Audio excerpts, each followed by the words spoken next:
Hey guys, welcome back to more mother-in-law stories. In this video, my crazy mother-in-law hates me and ended up dog-napping my beloved Shiba. Here is what happened. Let's dive right into the video. And the first one starts like this. It used to be commonplace to see comedians take the piss out of their in-laws, more notably the mother-in-law. There was something about them that envisioned some grotesque ogre of a woman that went out of their way to make life hard for their son or daughter-in-law. So growing up, I was always more worried about the relationship I was gonna have with my husband's mother than anything else in a relationship. As it stands, I had every reason to be worried as my mother-in-law is a complete monster. It did not start out that way. I married my husband, 40 male, some 20 years ago when I was just 18. We were childhood friends and had known each other since we were around 10. Back then, the mother-in-law seemed like a sweet enough woman and had practically made me part of the family growing up, but that all changed when we got married. It was like someone flipped a switch and she went from kindly mother of my friend to the grotesque gargoyle mother of my husband.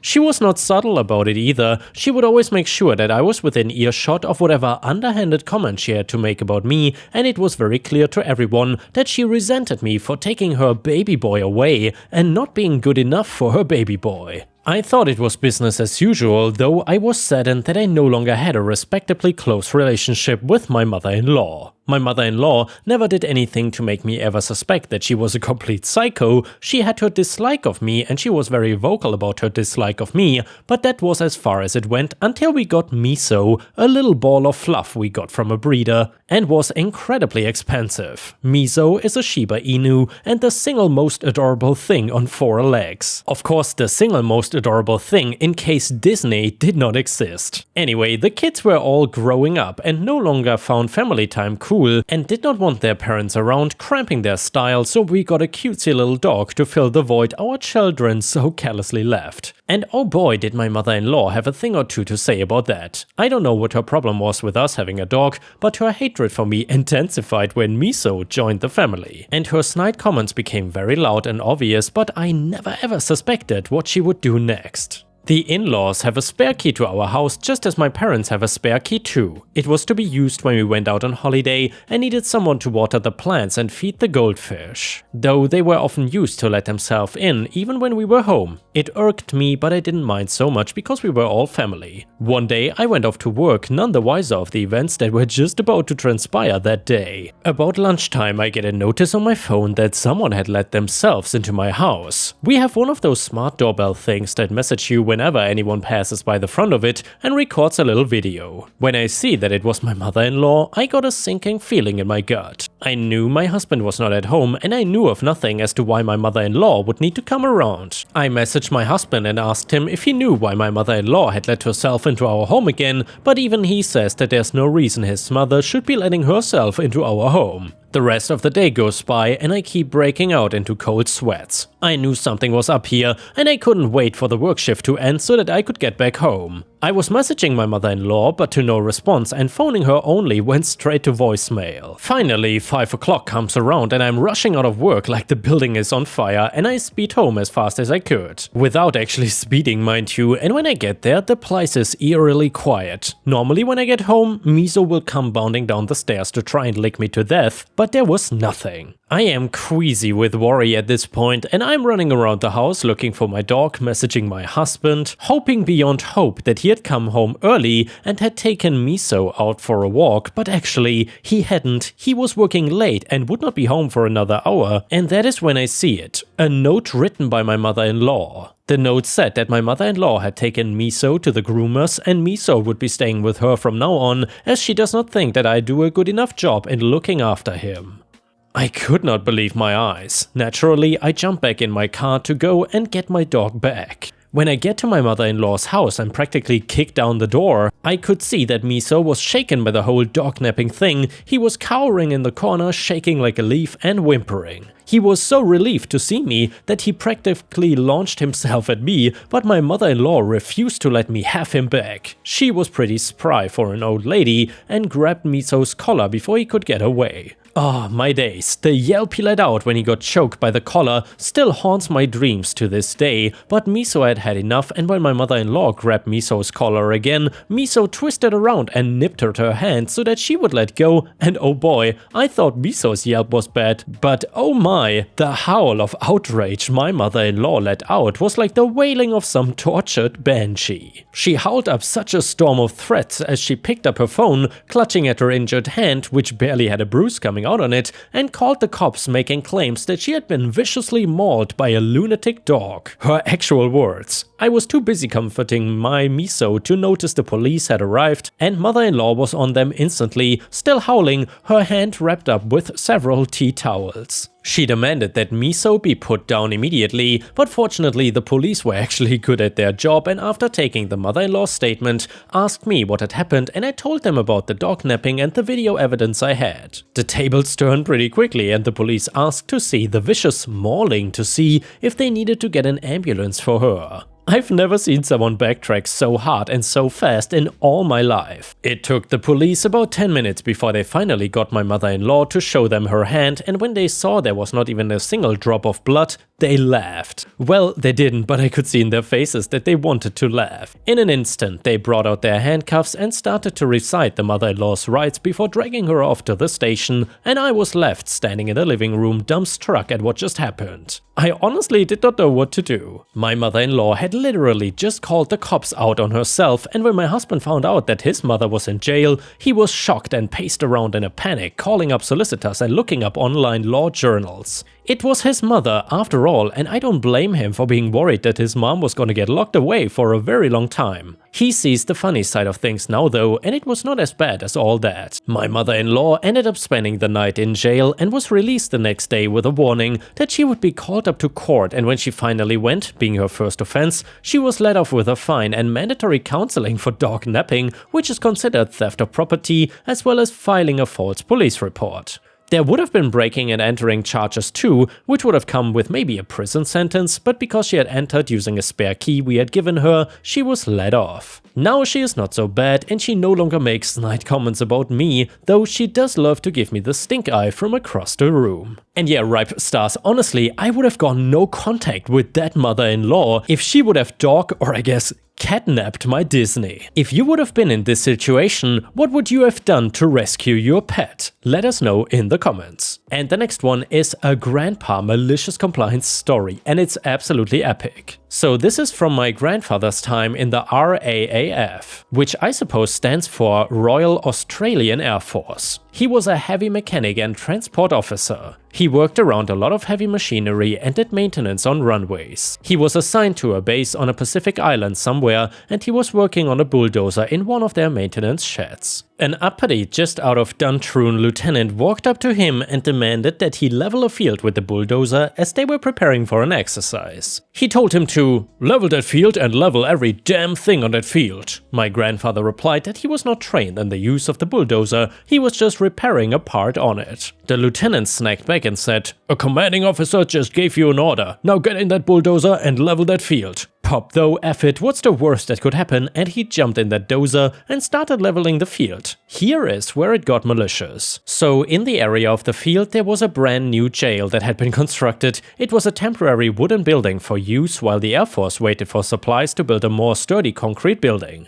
The construction had only been recently completed and nothing had been moved into the building yet. Anyway, during his journey to flatten the field for the lieutenant's exercise, my grandpa accidentally clipped the wall of the jail and caused it to begin collapsing. At this point he knew he was screwed. He was gonna be in trouble no matter what he did, so he thought, well, F it, the lieutenant told me to flatten the field and every damn thing on the field. My pop just ended up bulldozing the entire jail and flattening it out along with the rest of the field. He ended up being court-martialed for destroying Royal Air Force property, and he represented himself and only asked that he question the lieutenant that asked him to do the work on the field. "Lieutenant, did you ask me to level the field with a bulldozer?" "Yes, but I didn't tell you to level the jail as well." "Well, but you did instruct me to use the bulldozer to level the entire field." "Yes, I did." "Lieutenant, did I warn you that I was not instructed on the use of the bulldozer?" "Yes, but..." "Lieutenant, did you tell me to level everything on that field?" "Yes, but..." "Lieutenant, is the jailhouse on the field that you instructed me, someone not trained in the use of a bulldozer, to level?" Yes, Corporal, the jailhouse is on the field. The only trouble my grandpa got into with this one was that the adjudicator of the case told my pup to listen far more carefully to the orders of a superior officer. And yeah, ripe stars, I gotta say, props to Grandpa for following through on this incredible malicious compliance. If your grandparents ever participated in any kind of malicious compliance that they told you about, I would love to hear it because I love these grandpa and grandma stories. Anyway, the next one is another malicious compliance story. Many years ago, this person, let's just refer to them as person, got a really great job working for a Fortune 500 company. Not gonna give any more specifics, but the company offered many benefits for their employees.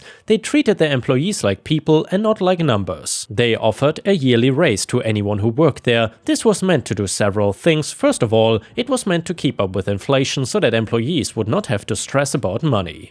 I'm sure a lot of you know the struggle waiting for minimum wage to be updated so you can start saving money to hold over until the next wage increase. No, the company was ahead of the curve. On top of that, when they did start hiring new employees for more, they increased the wage of anyone with that specific position by the same amount to keep older employees from earning less than newer employees. They offered many other benefits as well, basically an awesome place to work for. Unfortunately, it's a small town and the company wanted to expand that specific branch of operations. They couldn't do it here, so they chose to move out. They sold the branch office building along with the product that person worked to another small company. When it was sold, then person went with it. The old company made the new company sign a contract which guaranteed that the yearly bonus would stay around along with several other similar benefits. New company was not around very long and ended up expanding as well. They did the same thing, sold the location and product to another company. Unfortunately, they did not care as much about their employees and only treated them well because of contractual obligations. So when they sold the location and product, it didn't come with a contract. New company did care a little bit about employees but ended raises and all of that. They would listen to employee complaints, but that was about it. They were not around long either before the scummiest company came in and bought them out. So this new company comes in and buys them out and immediately starts changing policies and shifting everything up to make everyone's jobs even harder. Person and their team members got used to it and kept going. Now here's the thing about Person. Person works on a team of specialists. There are only about 12 people on the team and a manager that's over them. Well, there was, but I will get to that. This team does not require any special education or anything, but it does require a several-week training course and several months of acclimation. The product is extremely delicate and the customers for this product are extremely demanding. They more or less require perfection, anything short and no money. You must watch every single word that you say to these customers or they might write you off permanently. However, this is an extremely valuable product and the company makes a lot of money from it. Or they did, at least. Let's speed forward about 10 to 15 years. The company has only found new ways to treat their employees less like humans since they took over and are somehow getting away with it. Turnover is high, but as long as they have high school grads looking for a job, then they can keep their building full. Unfortunately, Person and their team have asked for a raise several times at this point. They were always being turned down because they are earning at market value for their position. Looked it up and market value is determined by a simple equation that takes into account other people in your profession at your experience level and with your job title within about 100 miles and calculate average wage for them. Considering the extreme speciality of this position and being located in a remote region, market value is determined by calculating the average wage of everyone on Person's team. Basically, the company was saying, shut up, we are not giving you a raise. Now, something to understand, Person and the team members were not that disappointed not to get a raise every year. However, they were now making only a little more than a new hire with the company, and there are other companies that do similar but less specialized work in the area, but start people out with a higher wage than Person is making at this point. I literally knew high school grads with zero work experience that made more than Person did. Now, at this point, Person has about 20 years of experience working this specific product. And the least experienced person on their team had been working it for 12 plus years. The straw that broke the camel's back was an annual investors meeting that was streamed live to the entire company. Person working on a small team was invited to take a few hours off to watch the meeting. It was kind of a reward for them for performing so well. The company shot themselves in the foot with this one, though it was already starting to go south anyways, they just sped it up a little. So to put this into perspective for you guys, the company total profit for that year, profit not earnings, was a little over 1.2 billion. Out of that 1.2 billion person team of 12 people in a company having tens of thousands, mind you, these 12 people and a manager brought in about $480 million. That's a little over a third of the company's total profits for the entire year. For those that don't like math, that's about 40 million per person of pure profit. Person specifically earned a little over 60 million alone. The lowest earner on the team was over 20 million. Seeing that they were single-handedly responsible for over a third of the company's total profit for the year, the entire team got together and demanded a raise. The manager actually put that in before they even said anything. Even their manager thought it was wrong. They demanded $20 an hour. They actually only wanted half of that, but since they were being lowballed and completely unappreciated by the company for the work they did, they put in a higher number. By the way, $10 is about the amount they would have been making with their yearly bonus had it never been discontinued. And by the way, guys, I get the feeling that this story did not happen in the United States with such low wages.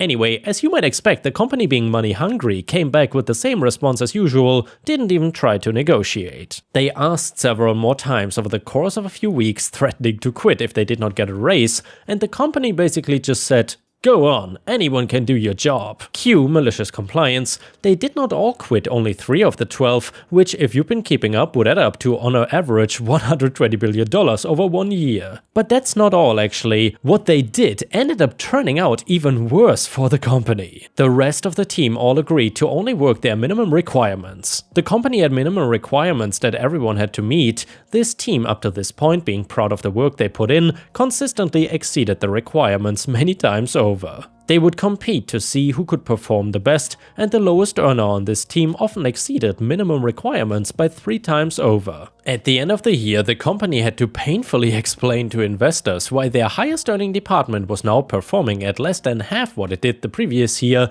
They came up with some stupid explanations. They still refused to give a raise though. Instead, what they decided to do was raise their minimum requirements. At first, the team kept up, but eventually, out of aggravation when their constant requests for a raise were denied, about half of the team requested transfer off. They were transferred to other departments and replaced with brand new employees, the most experienced of which had been with this company for about a year. These new employees struggled to keep up with the minimum requirements, which kept getting raised to meet stockholder expectations. Eventually, original member on the team had either quit or transferred to another department, even the manager. This left the team with only new employees who had absolutely no idea what they were doing. They completely alienated the vast majority of their former customers almost overnight, and if that was not enough because they could not meet the extremely high demands of the company, still only a fraction of what the original team was performing, they were either let go or transferred to another department and replaced after only a few months on the team.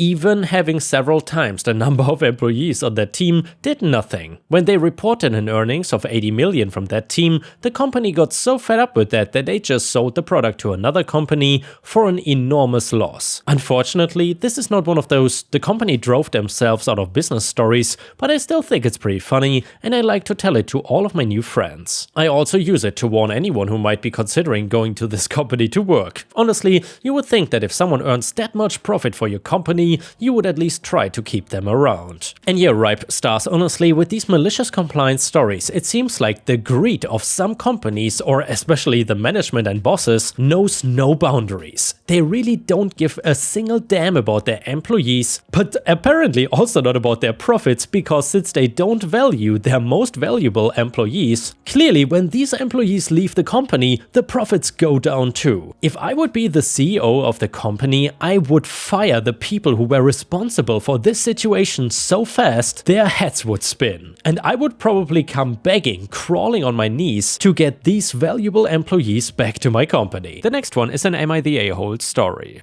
I, 24 female, have been dating J, 28 male, for 4 months. He is handsome, smart, funny, well educated, has an awesome job and is a sweetheart. Sunday, he had a whole day planned for us. We were going to walk a nature trail and then go back to his place for dinner that he was making. I was so excited because it was gonna be the first time that I would be at his house. Since we were hiking, he said I could bring my dog Shelby with us. He made us a roast and some vegetables for dinner. I finished my plate before Jay did and took it to the kitchen. There was still about half the roast left and it was close to Shelby's dinner time, so I took half of the roast and some still raw vegetables from the fridge to put on a plate for Shelby. I was carrying the plate to the back door with Shelby to feed her outside and Jay asked me what I was doing. I told him feeding Shelby. Jay said something like, "Well, that's not dog food." Jay knows I mainly feed Shelby a raw diet. I then opened the door to put the plate down for Shelby and Jay got up, took the plate away from her, went to the kitchen and came back with it wrapped up in tinfoil and told me to leave. His excuse was that he made dinner for me and him, not me him, and my dog that I should have asked before I helped myself since he would have used his leftovers. I did leave, but not before telling him that he made that meal for us, so I could deal with some of it as I pleased and he knew damn well how I feed Shelby. I tried talking to my friend about it later that night, but she said Jay was right to be upset, but his friend has never really approved of how I treat my own dog, so I feel like she was probably a bit biased and the wrong person to ask. So Reddit, am I the a-hole for just feeding my dog like I normally would? Clarification, she doesn't get restaurant food daily, I eat out maybe 4 times a month. If what I eat is dog safe or the restaurant makes food for dogs on request, then I bring some home for her. Shelby's daily meals are a bit of brown rice, raw vegetables and ground chicken hearts and beef liver. The hearts and livers are boiled just enough to kill bacteria,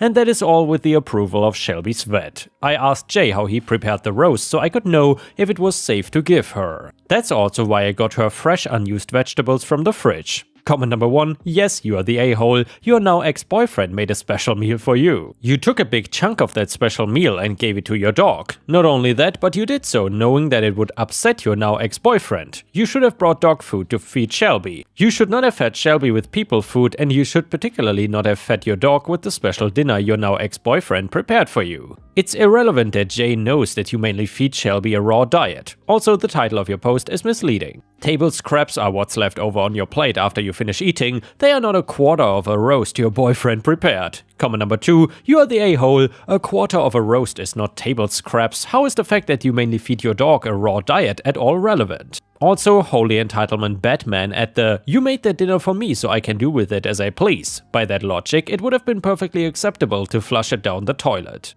Update, so I accept that I'm the a-hole for what I did to Jay. Some of these responses were harsh, but I see now how and why I was entitled. Thanks to people that responded to the actual issue, others going on about her diet, thanks for the concern, but I came here to ask about Jay. Not get into a debate about dog food. Shelby's on her diet for 6 years and is a healthy and active puppo. That's all I and my vet need to know. As for Jay, I apologized to him and he did accept my apology, but he broke it off. He said it was the last straw for him over me doing things without asking first. He has talked to me about taking things off his plate or his drink without asking before. I've tried to do better, but I keep slipping up. I did not realize I was that bad about it, so I'm gonna work on myself for the next guy. For people that said not going to his place for 4 months was a red flag, that was my decision that he respected. I don't want to go to someone's house or them knowing where I lived the first few months of dating and getting to know each other. And here, Ripe Stars, let me know in the comments what you think about this situation. Do you think OP was the a-hole or not?